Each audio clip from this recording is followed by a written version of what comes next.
ദൈവത്തിൻ്റെ അതിപരിശുദ്ധ നാമം മഹത്വപ്പെടുമാറാകട്ടെ.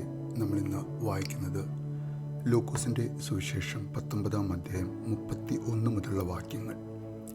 നിങ്ങൾ അതിനെ അഴിക്കുന്നത് എന്തിനെന്ന് ആരെങ്കിലും ചോദിച്ചാൽ കർത്താവിന് അതിനെക്കൊണ്ട് ആവശ്യമുണ്ട് എന്ന് പറയുക. അയക്കപ്പെട്ടവർ പോയി യേശു പറഞ്ഞതുപോലെ കണ്ടു. അവർ കഴുതക്കുട്ടിയെ അഴിക്കുമ്പോൾ അതിൻ്റെ ഉടമസ്ഥർ അവരോട്, നിങ്ങൾ എന്തിനാണ് കഴുതക്കുട്ടിയെ അഴിക്കുന്നത് എന്ന് ചോദിച്ചു. കർത്താവിന് ഇതിനെക്കൊണ്ട് ആവശ്യമുണ്ട് എന്നവർ പറഞ്ഞു. ദൈവമേ, സ്തുതി നിനക്ക് യോഗ്യമാവുന്നു. പാറിക്കുമോ.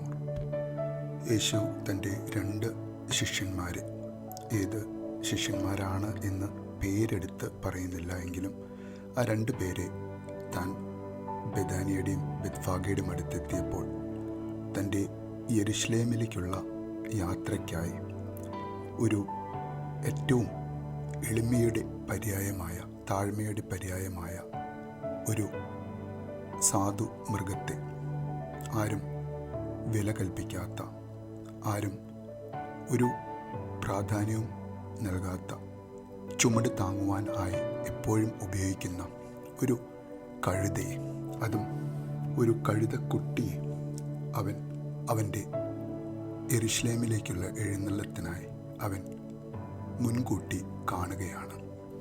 ആ കഴുതക്കുട്ടി അതിൻ്റെ അമ്മയോടൊപ്പം ഇന്ന സ്ഥലത്തുണ്ടാകും എന്ന് അറിയുന്ന ദൈവം ആ കഴുതക്കുട്ടിക്ക് യേശുവിനെ പോലെ ഭാരമുള്ള ഒരാളെ താങ്ങുവാൻ സാധിക്കുമോ എന്ന് ഒരുപക്ഷെ നമ്മൾ സംശയിച്ചേക്കാം.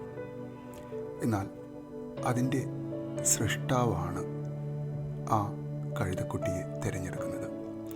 ആ സൃഷ്ടാവിന് ആ കഴുതക്കുട്ടിക്ക് എത്രമാത്രം ഭാരം താങ്ങുവാൻ സാധിക്കും എന്നറിയുന്ന കർത്താവ് ആരും ഇതുവരെ കയറിയിട്ടില്ലാത്ത ആ കഴുതക്കുട്ടിയെ തിരഞ്ഞെടുക്കുകയാണ് തൻ്റെ യാത്രയ്ക്കായി. നമ്മളെ ഓരോരുത്തരെയും കർത്താവ് ഓരോ ഉത്തരവാദിത്തങ്ങൾ നമ്മുടെ കഴിവിനനുസരിച്ച്, നമ്മുടെ ശക്തിക്കനുസരിച്ച്, നമ്മുടെ ബലഹീനതയിലും നമ്മളെ ഓരോ ഉത്തരവാദിത്തങ്ങൾ അവൻ ഏൽപ്പിച്ചിരിക്കുന്നു.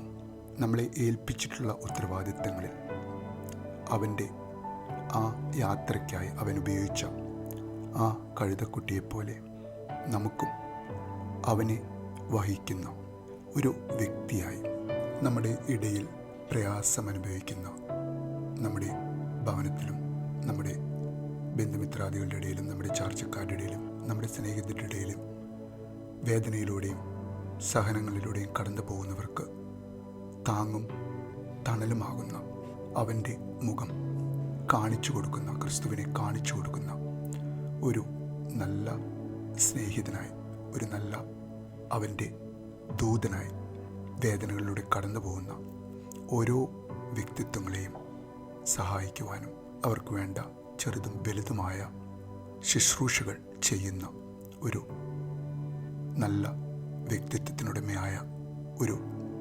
കഴുതക്കുട്ടിയായി നമുക്കും ആ എളിമയുടെ പര്യായമായ ആ മൃഗത്തിൻ്റെ തുല്യം നമുക്ക് നമ്മുടെ കർത്താവിനെ വഹിക്കാം. അവൻ്റെ ചെറിയവരെ ശുശ്രൂഷിക്കുന്നതിലൂടെ അവനെ ശുശ്രൂഷിക്കുന്നതിൽ സന്തോഷം കണ്ടെത്താം. നല്ലൊരു ദിവസം നേരുന്നു.